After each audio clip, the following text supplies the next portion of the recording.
뉴라이프 한인교회 오신 여러분 진심으로 환영합니다. 다 같이 좌우로 인사하겠습니다. 잘 오셨습니다. 주님의 이름으로 환영합니다.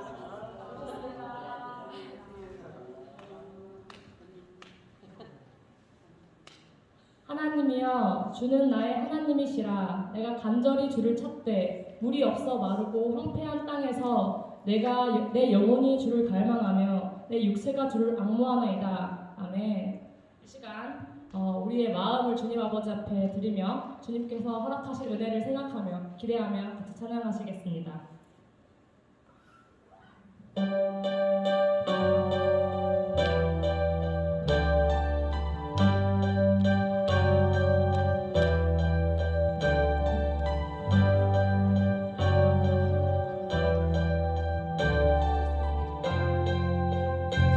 그들의 마음 풀같이 그들의 마른 풀같이 시들은 나의 영혼 주님의 약속한 성령 간절히 기다리네 하늘하늘 마른 땅에 단비를 내리시는 성령의 단비를 부어 새 생명 주옵소서. 다시 한 번 더 그들의 마른 풀같이 시들은 나의 영혼 주님의 허락한 성령 간절히 기다리네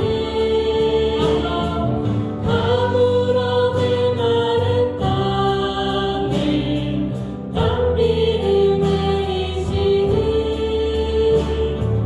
성령의 단비를 부어 새 생명 주옵소서. 하늘 문 여소서 주의 뜻 이루게 성령님 오소서. 이 땅에 영원히 다시 한 번 더 하늘 문 하늘 문 여소서 주의 뜻 이루게 성령님 오소서. 이 땅에 영원히 철 따라 우르르 내려 절 따라 우로를 내려 조목이 무성하니 갈급한 그 심령 위에 성령을 부소서. 가물어 메마른 땅에 단비를 내리시는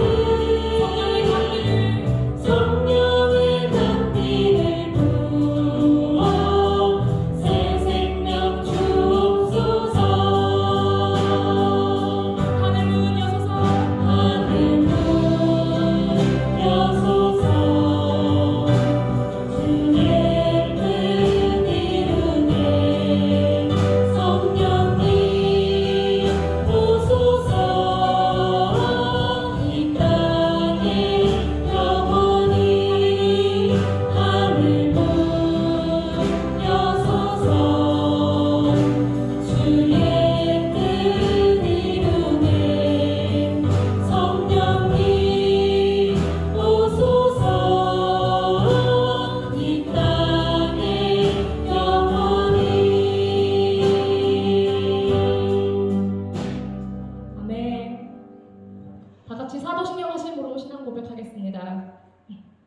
전능하사 천지를 만드신 하나님 아버지를 내가 믿사오며 그 외아들 우리 주 예수 그리스도를 믿사오니 이는 성령으로 잉태하사 동정녀 마리아에게 나시고 본디오 빌라도에게 고난을 받으사 십자가에 못 박혀 죽으시고 장사한 지 사흘 만에 죽은 자 가운데서 다시 살아나시며 하늘에 오르사 전능하신 하나님 우편에 앉아 계시다가 저리로서 산자와 죽은 자를 심판하러 오시리라.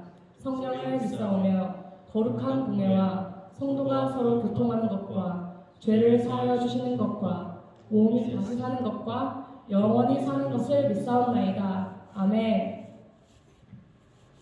다 같이 자리에서 일어나셔서 그 놀라우신 주님의 은혜를 같이 박수로 영광 올려드리기 원합니다.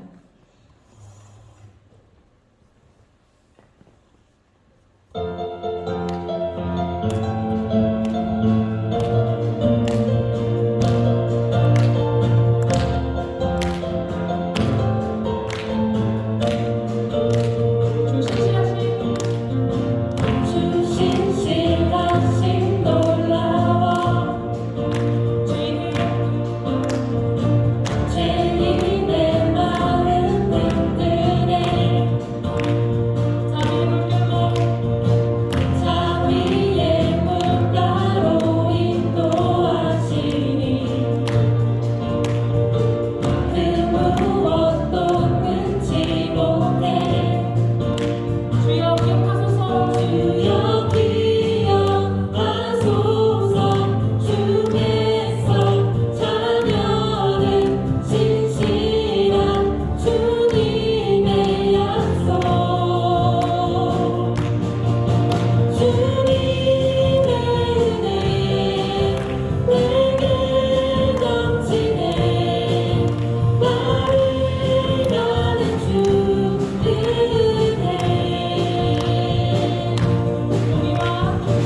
공의와 사랑 놀라워 약한 자들어 쓰시네 구원의 노래로 인도하시니 주 백성 함께 찬양해 주여 기억하소서. 주 백성 자녀는 신실한 주님의 약속 주님의 은혜 내게 넘치네 나를 가는 주 은혜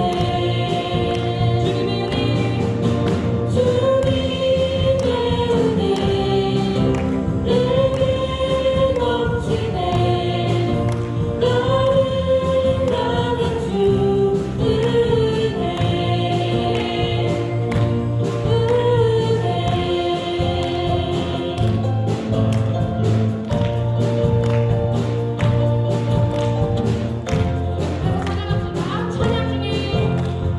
찬양 주의 눈은 들어주네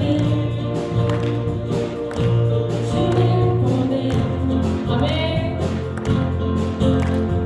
소망 주의 마음 다해 주라 주님만 바랍니다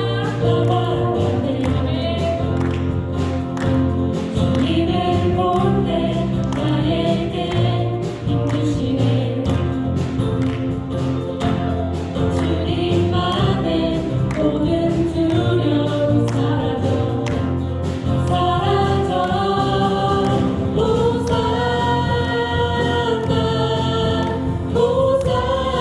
호산나 구원의 주 하나님 찬양 받으실 주님 호산나 호산나 내 안에 임하셔서 주님의 뜻 이루소서 주께 드린 마음 담기로 들으소서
우리가 언제나 헤맬 때도 있고 다시 주님께 돌아올 때도 있는 그런 신앙 속에 업다운이 있지만 그럼에도 항상 저희를 지켜봐 주시고 거기 항상 계시는 그 주님을 이 시간 찬양으로 고백하기 원합니다.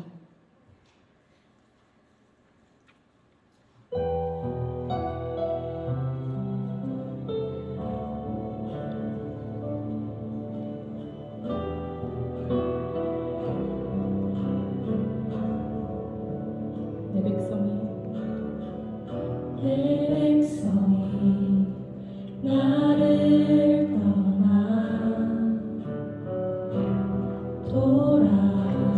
돌아섰지만 내 사랑이 내 백성은 포기 못하니 내 모든 것 내어주고 나 그들을 얻으리라 여호와께 돌아가자 우린 돌아서도 그는 변치 않네 여호와께 돌아가자 우린 넘어져도 그 사랑 영원하네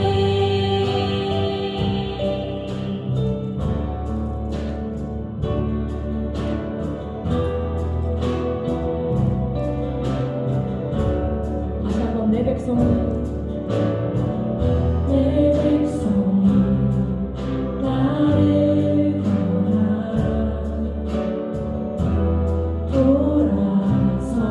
돌아섰지만 내 사랑이 내 백성을 포기 못하니 내 모든 것 내어주고 나 그들을 얻으리라 여호와께 돌아가자 우린 돌아서도 그는 변치 않네 여호와께 돌아가자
구원이시니 오직 주만이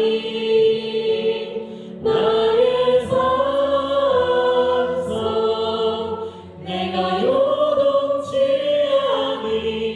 아니하리.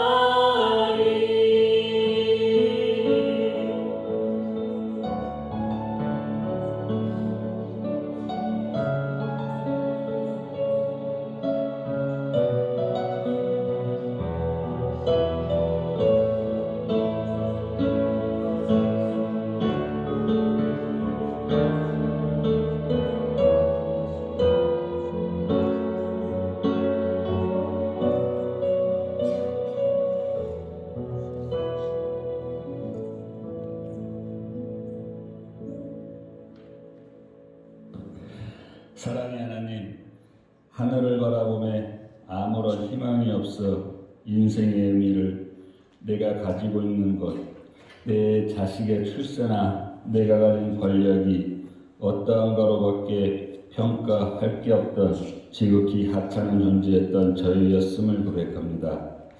인생의 낙에 남보다 좀 더 좋은 것을 먹고 마시며 입는 곳으로 삼는 지극히 저급한 인생이었던 저희를 불쌍히 여기신 하나님의 사랑을 기억하며 오늘 이 예배에 저희가 앉았습니다.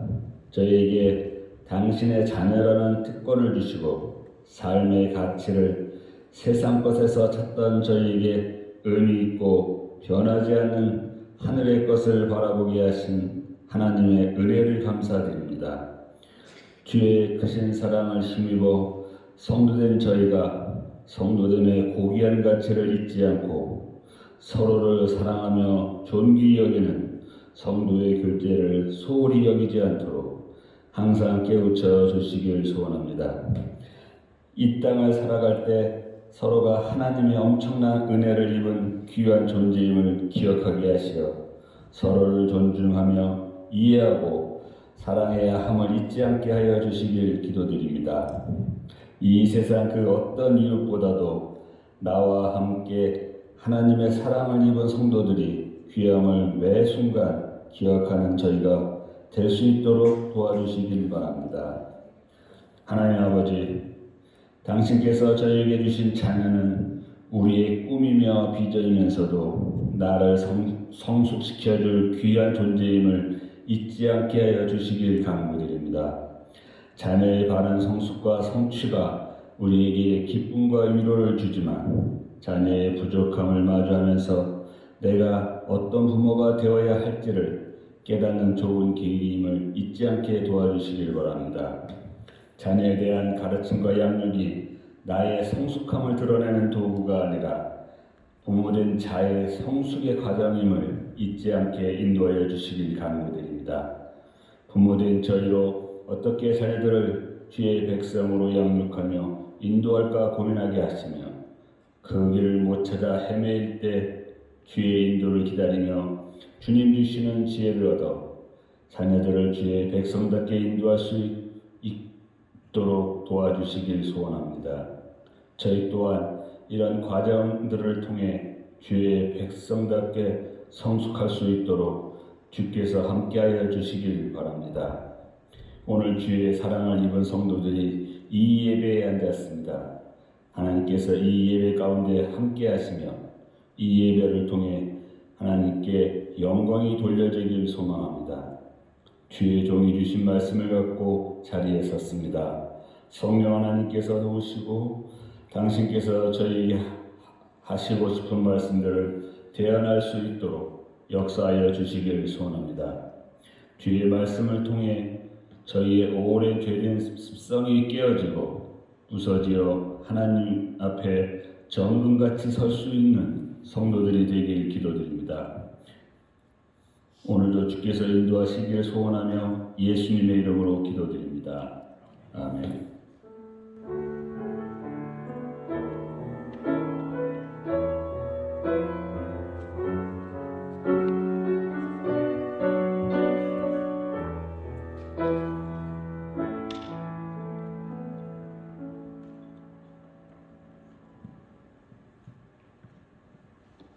할렐루야. 네, 우리 인사하는 시간 가집시다. 좌우 말고 앞뒤로 한번 세봅시다. 옆에는 가족들이 많이 있으니까. 네. 안녕하세요. 반갑습니다. 네, 예배 오신 여러분 주님의 이름으로 환영합니다.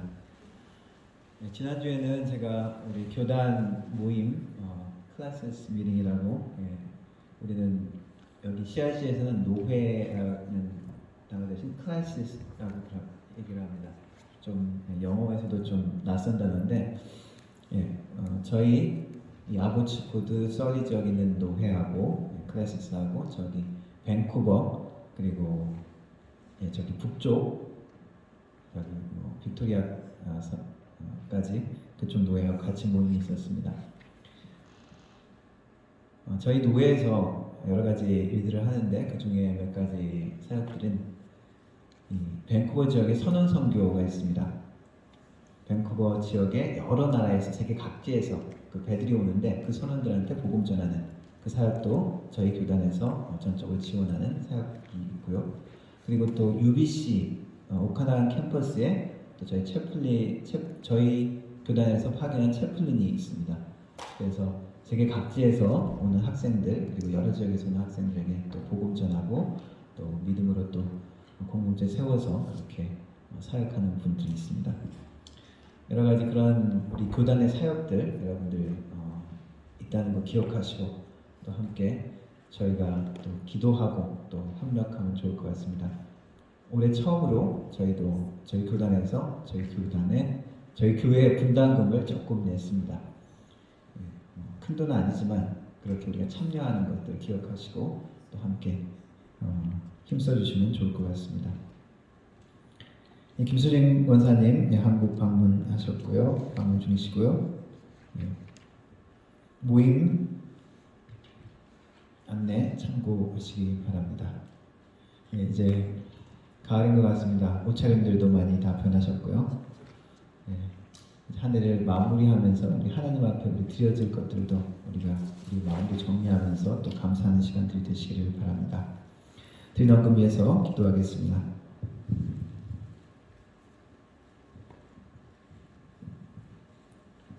하나님 감사합니다. 하나님의 백성들 오늘 예배의 자리를 잊지 않고 함께 모이게 하여 주시니 감사합니다. 주님 앞에 드려질 귀한 시간 우리의 마음과 정성이 주님께 향할 수 있도록 도우시고 성령 하나님께서 함께 하심으로 우리의 마음이 온전히 하나님이 기뻐하시는 마음으로 변화될 수 있는 시간이 되게 하여 주옵소서. 예배를 통하여 주님과 더욱더 만나며 하나님의 사람으로 변화될 수 있는 우리의 삶이 될 수 있도록 도와주옵소서. 세상의 모든 소식은 환난과 어려움과 또한 경제적인 어려움에 우울한 소식들 가운데서도 하나님 우리가 믿음의 사람으로 주님의 증인으로 담대히 나아갈 수 있도록 도와주옵소서. 하나님 우리의 가정 가운데 하나님이 주시는 하나됨이 있게 하시고 우리의 교회 가운데 하나님이 주시는 하나됨이 하나님의 역사 가운데 나타나게 하여 주옵소서. 그래서 하나님이 기뻐하시는 공동체로 우리가 든든히 서갈 수 있게 인도하여 주옵소서. 하나님 빈손으로 오지 아니하고 삶의 정성으로 주님 앞에 드립니다. 11조로 드리며 감사의 마음으로 주님 앞에 드리며 또한 주일원금으로 드립니다. 드려지는 손길 하나하나 축복하시고 하나님 그 손길들이 믿음의 손길, 축복의 손길, 나눔의 손길, 하나님의 능력의 손길이 되게 하여 주셔서 하나님이 주시는 능력과 힘으로 하나님의 사랑이 하나님의 베품이 우리 성도들의 손을 통해서 그 마음을 통해서 그 발길을 통해서 나타날 수 있도록 도와주옵소서. 하나님이 모든 삶의 축복의 근원심을 고백하며 드립니다. 하나님께서 채워주시되 부족함이 없도록 채워주시고 30배, 60배, 100배의 결실로서 우리의 영육간에 나타나게 하여 주옵소서.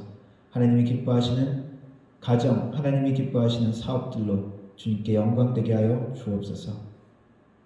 드려지는 헌금이 사용되어질 때 우리 주 예수 그리스도 이름이 땅까지 전파되어지며 하나님의 나라가 확장되어지고 하나님의 나라 공동체가 든든히 서갈 수 있도록 하나님 도와주옵소서. 예수님의 이름으로 기도드렸습니다. 아멘.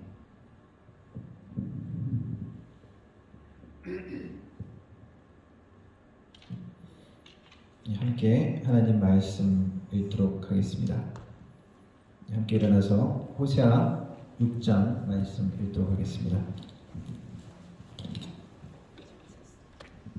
호세아 6장 1절부터 6절까지 제가 한 절 읽고 여러분들 한 절 읽고 교독하고 마지막 6절 같이 읽겠습니다. 오라 우리가 여호와께로 돌아가자. 여호와께서 우리를 찢으셨으나 도로 낫게 하실 것이요 우리를 치셨으나 싸매어 주실 것임이라.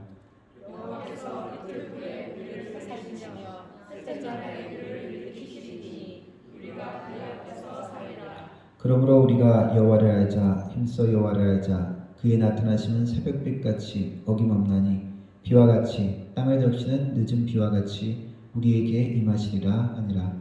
에브라임아 내가 내게 어떻게 하랴. 유다야 내가 네게 어떻게 하랴. 너희의 인애가 같이 눈물이나 쉬 없어지는 있을 같도다. 그러므로 내가 선지자들로 그들을 치고 내 입의 말로 그들을 죽였노니 내 심판은 비처럼 나오느니라.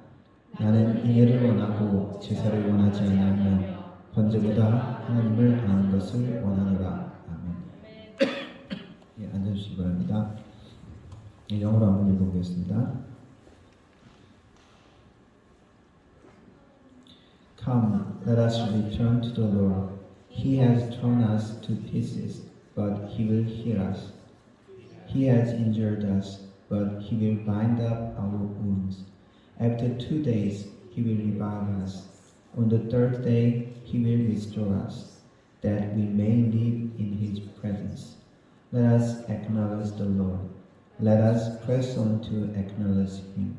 As surely as the sun rises, He will appear. He will come to us like the winter rains, like the spring rains that the winter water the earth. What can I do with you, Ephraim? What can I do with you, Judah? Your love is like the morning mist, like the earth's dew that disappears. Therefore, I cut you in pieces with prophets. I killed you with the words of my mouth. Then my judgments go forth like the sun.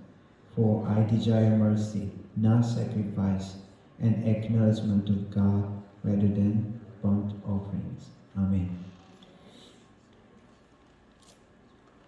북왕국 이스라엘의 여로보암 2세 때 호세아 선지자에게 하나님의 말씀이 임합니다. 너는 음란한 여인을 만나 음란한 자녀를 낳아라. 그래서 호세아 선지자는 고멜이라는 여인과 결혼합니다. 고멜은 자녀를 셋을 낳고도 그 남편을 떠나 다른 남자에게로 갑니다. 도망간 아내를 그냥 버려두지 아니하고 그냥 잊어버릴 수도 있었겠지만 하나님은 호세아에게 명령하십니다. 그 아내를 다시 찾아와서 사랑하라 라고 명하십니다. 선지자 호세아는 아내를 찾아 비용을 지불하고 아내를 다시 데리고 옵니다. 이 이야기는 하나님께서 호세아의 결혼을 통해서 하나님의 마음을 표현한 것이죠. 이스라엘의 배신과 이스라엘의 죄악들을 고발하면서 하나님의 포기하지 않는 사랑을 표현해 주시는 것입니다. 그 과정의 호세아서에서는 하나님의 깨어지고 고통스러운 그 심정을 많은 시로, 많은 노래로 표현합니다.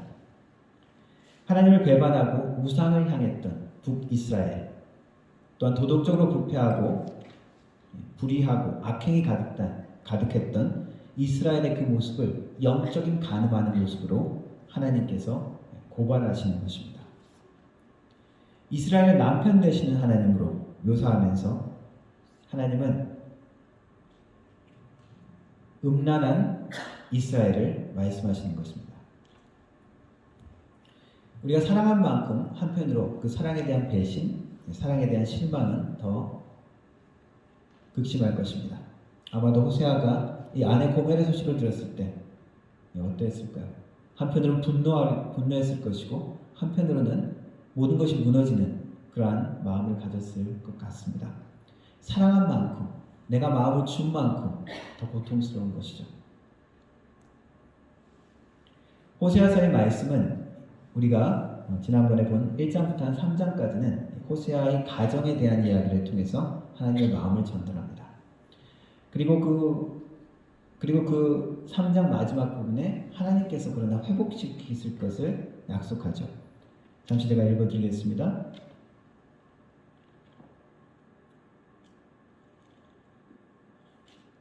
호세아서 3장 마지막 절에 이렇게 이야기합니다. 그 후에 이스라엘 자손이 돌아와서 그들의 하나님 여호와와 그들의 왕 다윗을 찾고 마지막 날에는 여호와를 경외함으로 여호와와 그의 은총으로 나아가리라. 하나님께서 미래의 소망을 보여주신 것이죠. 그리고 4장부터 11장까지 또 이스라엘의 죄악에 대한 고발을 쭉 하고 그 심판을 선언합니다. 그리고 11장 마지막에 또다시 하나님께서 이스라엘에 대한 미래의 소망을 이야기하십니다. 11장 9절입니다. 내가 나의 맹렬한 진노를 나타내지 아니하며 내가 다시는 에브라임을 멸하지 아니하리니 이는 내가 하나님이요 사람이 아님이라. 내 가운데 있는 거룩한 이니 진노함으로 내게 임하지 아니하리라. 그들은 다다처럼 소리를 내시는 여호와를 따를 것이라. 여호와께서 소리를 내시면 자녀들이 서쪽으로부터 떨며오되 그들은 애굽에서부터 새같이 아수르에서부터 비둘기같이 떨며오리니 내가 그들의 집에 머물게 하리라. 나 여호와의 말이니라. 그렇게 하나님의 회복의 소망의 약속을 놓치지 않습니다. 그리고 마지막 14장에 또 이스라엘에 대한 죄악들을 고발하고 그 죄악들을 열거하다가 마지막에 또 이렇게 말씀하십니다. 마지막 14장에 내가 그들의 반역을 고치고 기쁘게 그들을 사랑하리니 나의 진노가 그에게서 떠났습니다. 내가 이스라엘에게 이슬과 같으리니 그가 백합화 같이 피겠고 레바논 백향목 같이 뿌리가 박힐 것이라. 그의 가지는 퍼지며 그의 아름다움은 감람나무와 같고 그의 향기는 레바논 백향목 같으리니. 다시 한번 이스라엘 백성의 회복을 약속하는 그 소망의 메시지를 주십니다. 이 호세아서의 전체 내용을 보면은 한 저주와 그리고 그 저주 심판에 대한 근거, 하나님의 그 증거를 쭉 이야기를 하고, 그리고 축복, 이 세 가지가 주 내용이라고 할 수 있는데, 그 죄악에 대한 증거를 나열하는 게 한 3분의 2, 그리고 그 저주와 심판에 대한 내용이 한 4분의 1, 그리고 축복과 회복에 대한 말씀은 사실 10분의 1 정도 분량에 해당합니다.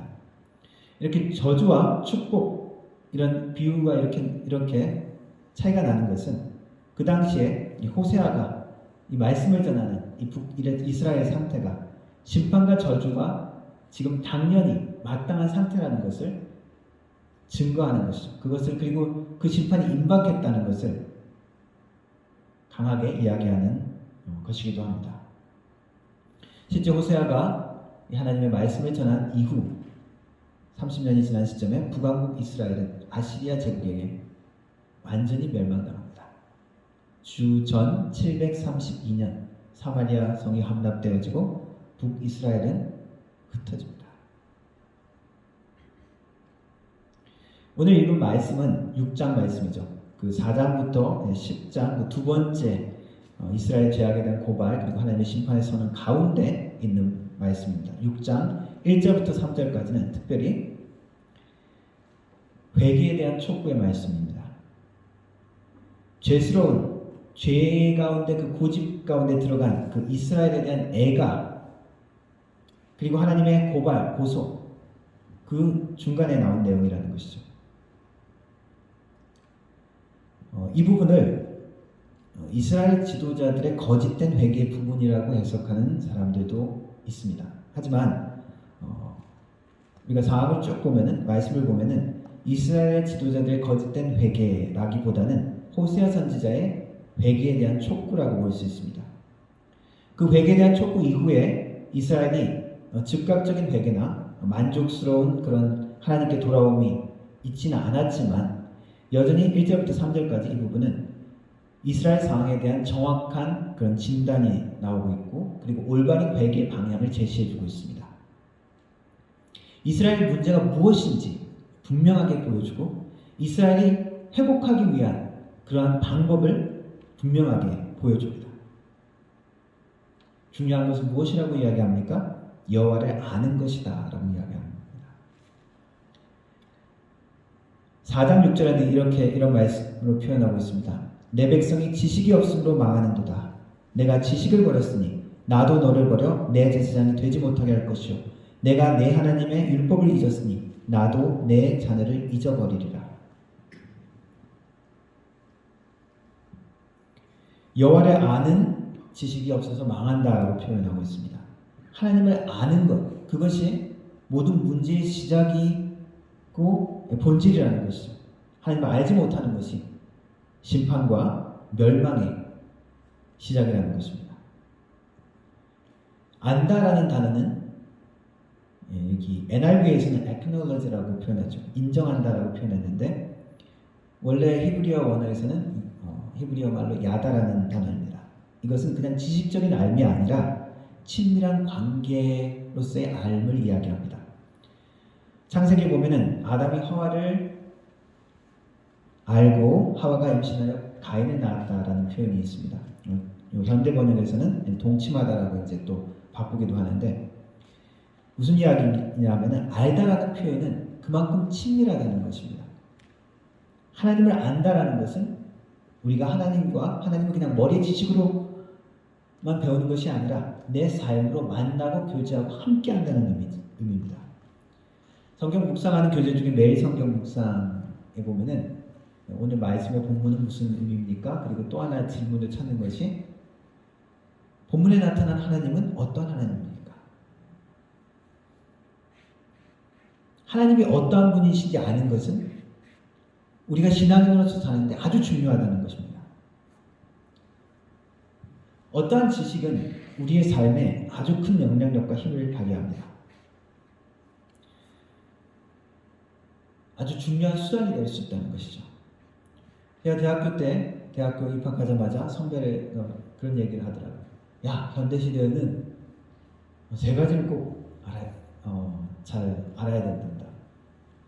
운전, 컴퓨터, 영어, 방언, 이 세 가지는 꼭 네가 알아야 된다. 그러면서 이야기를 하더라고요.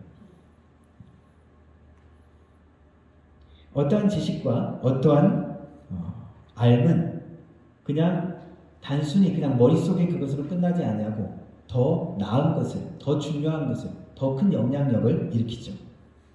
성경에서 알미라고 이야기하는 것, 지식이라고 이야기하는 것은 사실 지혜라는 말과도 연결이 됩니다. 잠언 시작에 어떤 말씀이 있습니까? 여호와를 경외하는 것이 지식의 근본이다라는 거죠. 바로 지혜라는 것입니다. 호세아서 말씀 맨 뒤에도 이러한 말씀으로 표현되어 있습니다.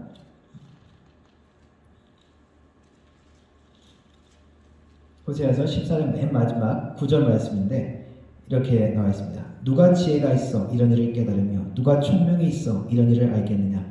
여호와의 도는 정직하니 의인은 그 길로 다니거니와 그러나 죄인은 그 길에 걸려 넘어집니다. 결국 여호와 하나님이 누구신지 알고 내가 그 하나님을 체험하는 것이 지혜로운 일이라는 것이죠. 성경이 말하는 지혜, 지식, 이것은 우리의 삶의 운명을 결정하는 것입니다. 하나님을 우리가 얼마나 아느냐에 따라 우리는 축복받는 존재로 살 수 있기도 하고 하나님을 우리가 얼마나 모르느냐에 따라 잊어버리느냐에 따라 우리는 멸망과 심판을 경험하기도 합니다. 말씀에서 가르쳐주시는 하나님은 모든 것을 주관하는 통치하는 하나님이라는 것을 특별히 가르쳐주고 있습니다. 오늘 읽은 말씀의 1절에서 보면은 이 징벌의 주체를 누구라고 이야기합니까? 하나님으로 이야기하고 있죠. 하나님께서 찢으시고 하나님께서 치셨다라고 이야기합니다. 이스라엘 백성들이 이제 당하게 되는 그 모든 것들의 주체가 하나님이시다라고 이야기합니다.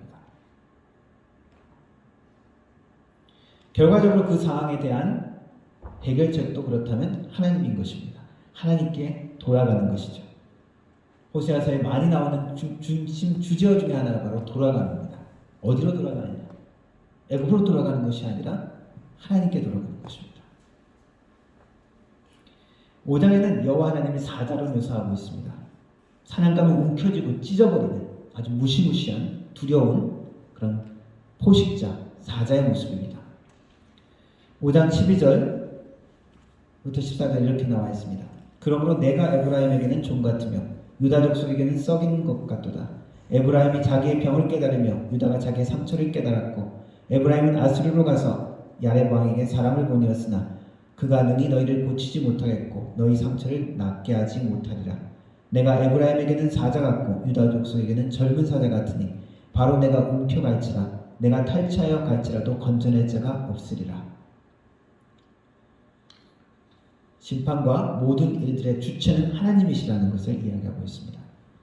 우리가 당하는 이 세상에 고통과 고난의 원인을 여러 가지로 분류할 수 있겠지만 크게 두 가지로 분류한다면 하나는 죄와 죄인들의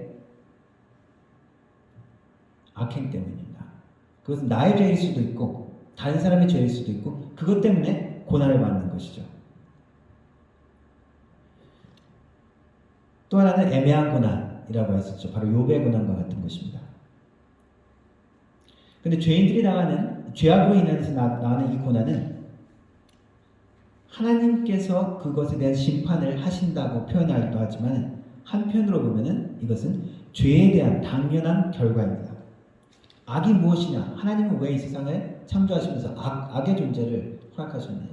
왜 악을 만드셨을까? 이것에 대해서 어거스틴은 이렇게 대답합니다. 하나님은 악을 창조하신 분이 아니다. 하나님이 창조한 것이 악이 아니라 하나님을 놓친 것이 하나님을 잃어버린 그 상태가 바로 악이다라고 표현하는 것입니다. 그래서 하나님께서 징벌하셨다라고 표현할 수도 있지만 하나님을 놓쳤기 때문에 축복의 근원 되신 하나님을 놓쳤기 때문에 당연한 결과로 죄악의 고통 가운데 떨어지는 것이라고 할 수 있는 것입니다. 그러나 그 모든 것들에 운행을 하는 그 모든 전체적인 것들의 주인은 누구십니까? 하나님이라는 것을 우리가 잊지 말아야 합니다. 욥의 고난도 마찬가지죠. 애매한 고난을 당했습니다. 그러나 사탄이 행했죠. 그러나 그 모든 것들을 허용하신 분이 여호와 하나님으로 나와 있습니다. 무슨 이야기입니까? 모든 것들이 근원되시고 우리가 의지해야 할 대상은 하나님이라는 것입니다.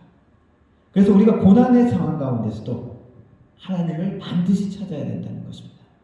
그것이 나의 잘못 때문에 당하는 고난이든지 혹은 다른 악한 사람들 때문에 내가 당하는 억울한 고난이든지 혹은 내가 그 이유를 알지 못하는 애매한 고난이든지 우리가 반드시 그 상황 가운데서 붙들어야 되는 것은 여호와 하나님이라는 것입니다.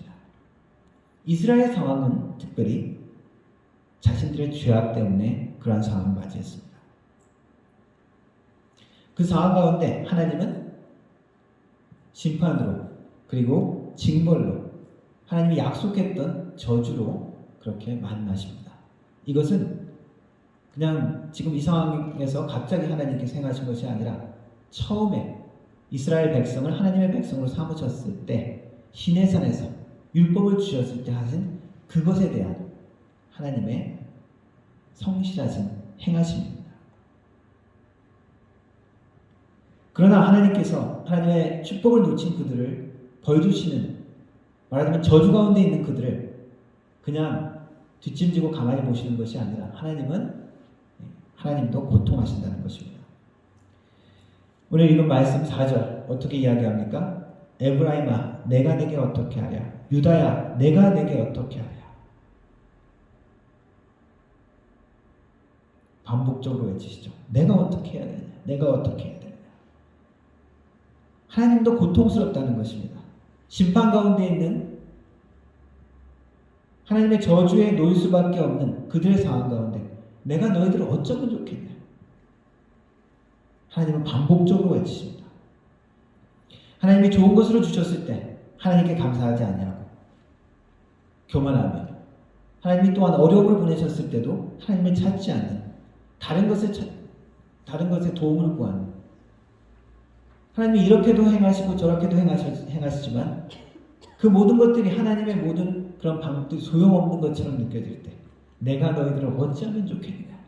이것이 하나님의 안타까운 고통스러운 심정입니다. 세상의 모든 것들의 주관자 하나님, 그 하나님을 모르는 것은 우리가 저주 가운데 들어가는 것입니다. 하나님께서 약속하신 모든 좋은 것들을 놓치는 어리석은 상황인 것입니다. 우리의 상황에 경제적인 여유가 있으면 내가 잘 돼서 된 줄 알 때가 많습니다. 내가 노력했으니까, 내가 아이디어를 냈으니까, 내가 투자했으니까 당연히 내가 그 성과는 받아야 되는 것이고, 정말 내가 순전히 다 한 것일까요? 자본주의 사회에서는 노력한 만큼 받는 것이 당연하다. 그래서 내가 본 것은 내 거다라는 그런 생각들이 좀 강하죠. 그런 의미로 받아들일 때가 많습니다. 그러나 내가 그런 성과를 내고 그것들을 할 수 있는 모든 국가적인 사회적인 시스템, 투자한 것을 뺏기지 않는 보호할 수 있는 그런 제도, 법적인 그런 권리, 내가 이용할 수 있는 그런 정보들, 내가 이렇게 나름대로 그렇게 성장하고 그렇게 교육받을 수 있게 된 그 모든 것들 다 내가 한 것입니까? 순전히 내 힘으로 된 것일까요? 아니죠.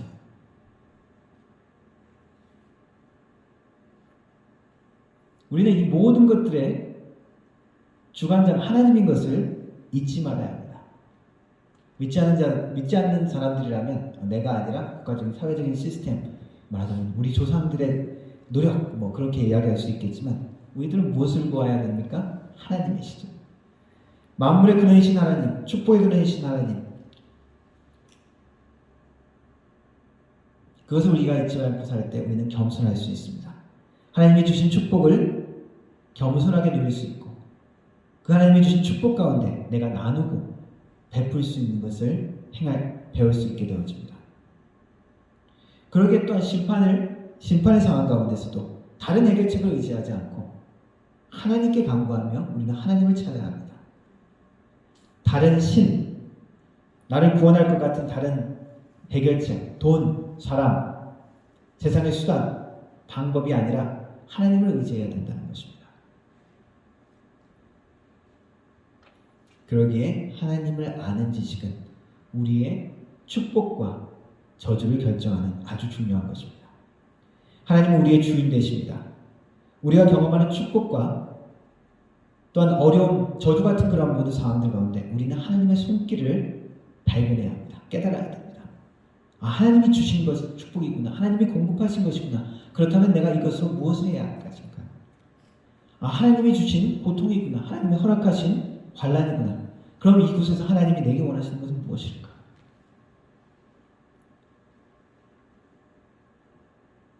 하나님을 아는 것이, 하나님의 주님을 인정하는 것이 우리의 참된 축복의 시작이고, 저주와 고난 가운데서, 심판 가운데서 해방되는 시작이 되어집니다.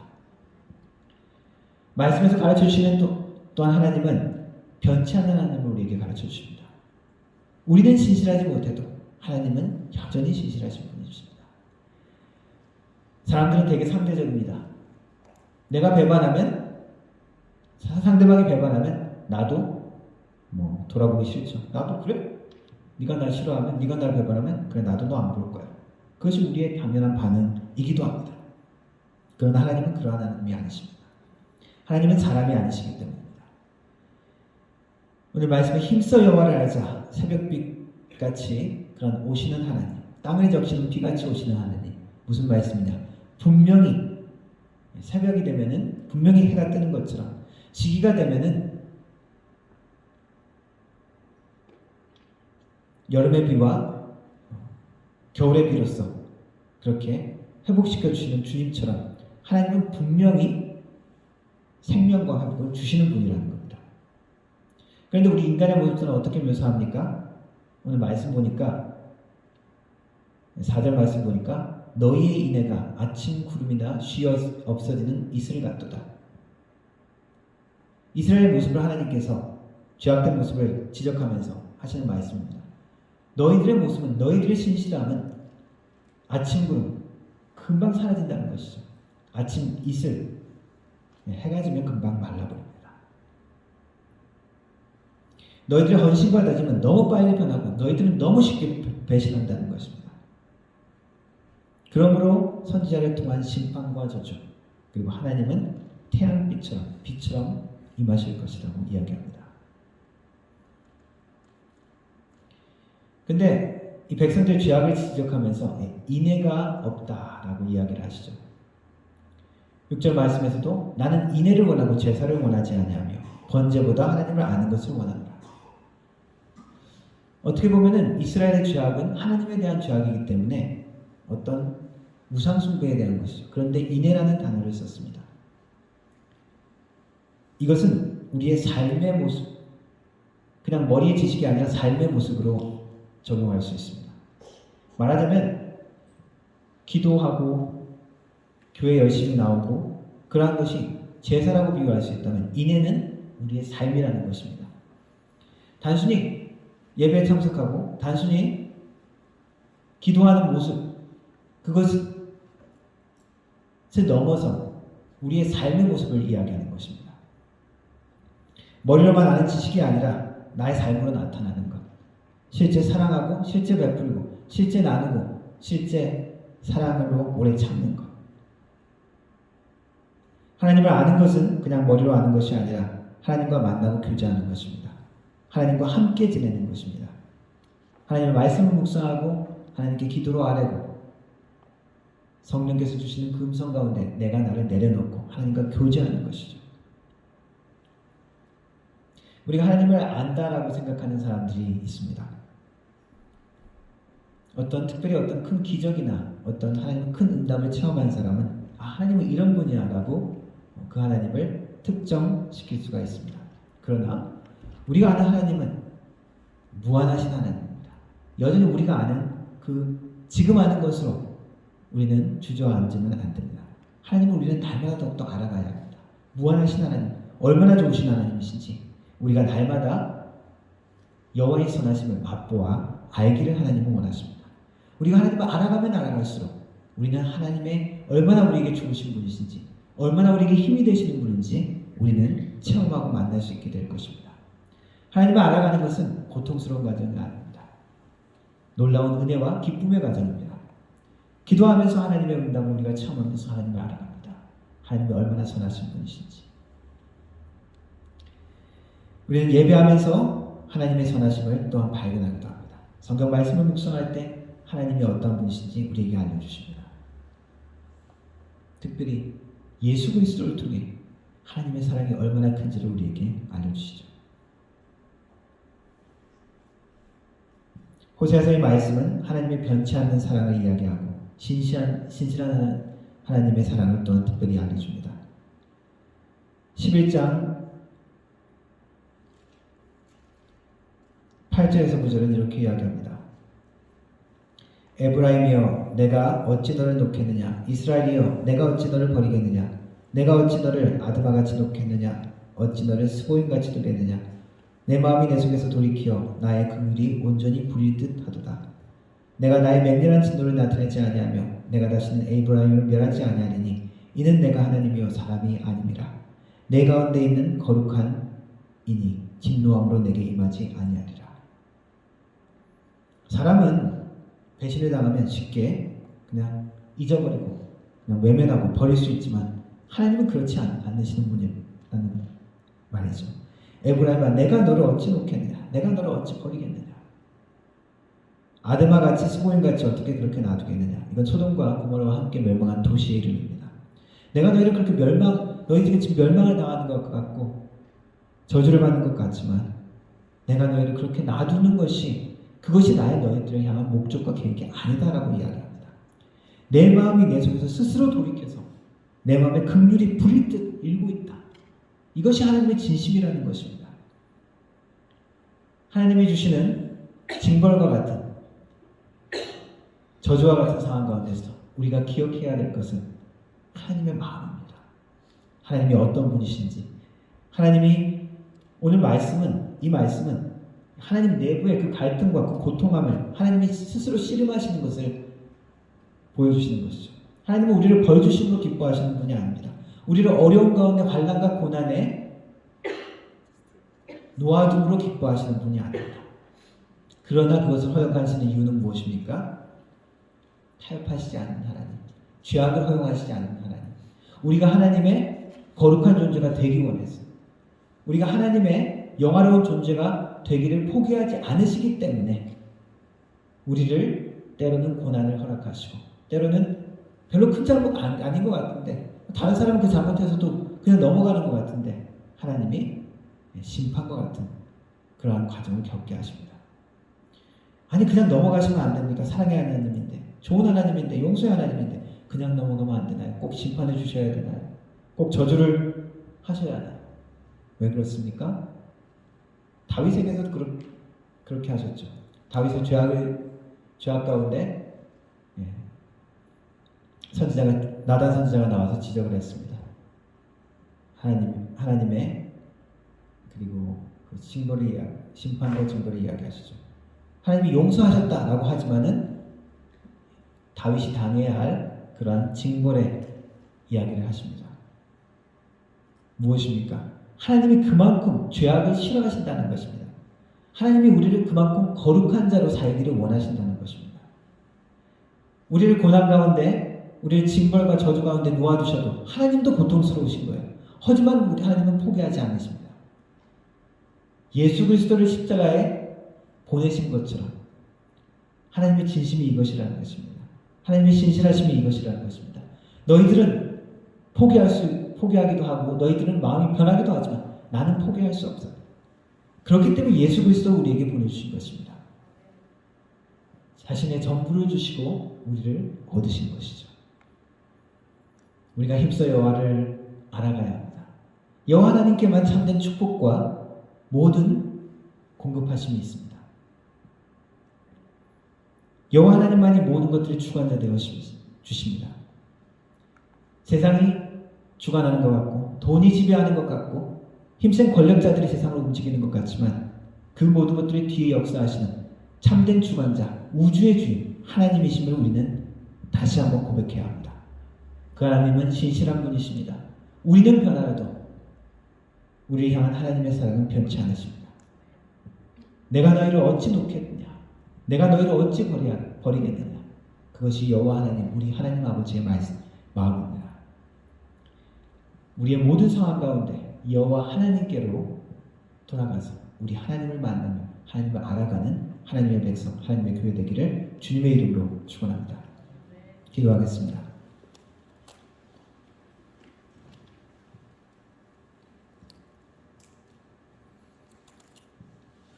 사랑의 하나님, 하나님이 어떠한 분이신지 말씀을 통하여 날마다 우리에게 가르쳐 주시니 감사합니다. 하나님을 아는 것이 우리의 힘이요 능력이요 지혜인 것을 우리가 깨닫게 하여 주시고, 하나님께만 축복이 있으며 하나님께만 참된 진리가 있으며 하나님께만 참된 자유가 있음을, 해방이 있음을 우리가 기억하게 하여 주옵소서. 우리의 모든 상황 가운데 하나님께로 달려갈 수 있는 지혜로운 축복받는 하나님의 자녀, 하나님의 교회 될 수 있도록 도와주옵소서. 예수님의 이름으로 기도드렸습니다. 아멘. 함께 찬양하겠습니다.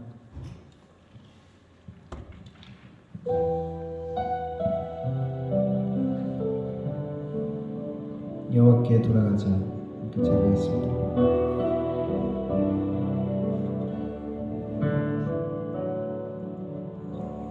내 백성이 나를 떠나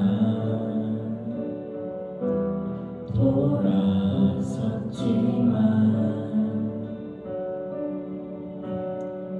내 사랑이 내 백성을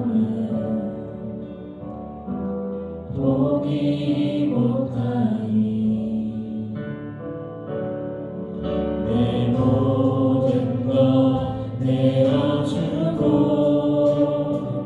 나 그들을 얻으리라.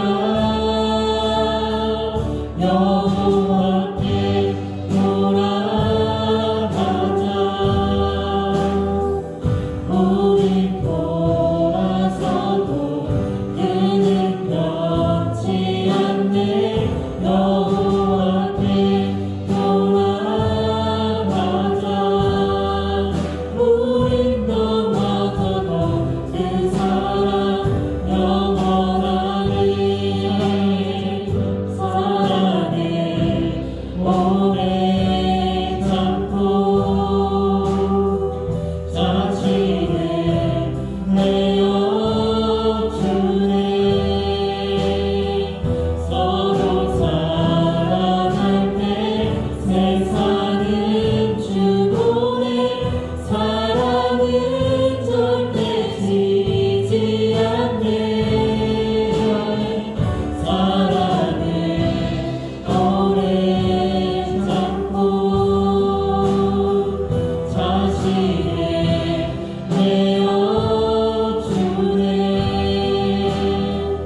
성부 아버지 하나님의 놀라우신 사랑과 성령 하나님의 위로교통 충만하신 은사가 하나님을 사랑하며 하나님의 사랑을 더욱더 알고 하나님을 알아가기를 다짐하는 머릿속의 모든 성도들 머리 위에 그 가정과 일터 위에 교회 위에 영원토록 함께 하실지어다. 아멘.